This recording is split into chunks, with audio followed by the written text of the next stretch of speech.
Tapos ang cancer, dito sa mga slash. Ang pagsulat ninyo is pwede lang 1, 28, 25. Pwede po, depende. Basta wala problema. 28, 25. Depende sa kung ganahan ng taso ninyo January. Ako kilo ba? Ang cancer,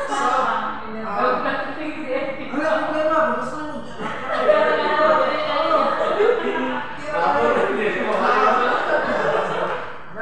So, ika-documents na siya, kung sa tayo po sa pasyente, mag-reflect na siya dito sa dito mag-erase. Pero wala problema sa date, So, naano tayo box dira na yung check pa. Ayaw siya ilapas. So, hindi pa pwede magamit yung lapis. Inagal ballpen din siya. Dami ballpen na ma-erase, di ba? Nasa na pwede. So, ang time na po na ibutang dira is wala, ito mo pag-time? ano siya time? So, unsang oras na Time shift yan. unsang oras Sabi ko naman.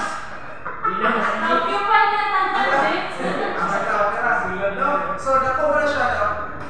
So, kung naalam ko siya na 12. Tingnan ko sa date time. Susunod sa box na. Pili sa ibawa na lang sa sir. Pwede na, basta ayaw siya ilang Yan pasok. sir. Ayan na.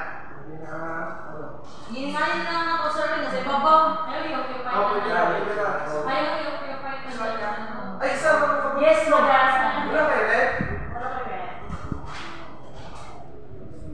So, sister man sila sir. So, naano tayo first na block nila kay 12 AM ang tanong, ibutang nila ang BP na 100/60. Isulat niya tanan. Diba? Paana ha? Dili paubos ha? Paana? Horizontal. So, ibutang si BP 100/60. Straight lang sir, dili pasaka. Paana pagsulat, diba? Ano na siya no? Takilid ba? Takilid. Paana na din, diba? BP diri butang 100, butang yung 10, 36. Paano siya?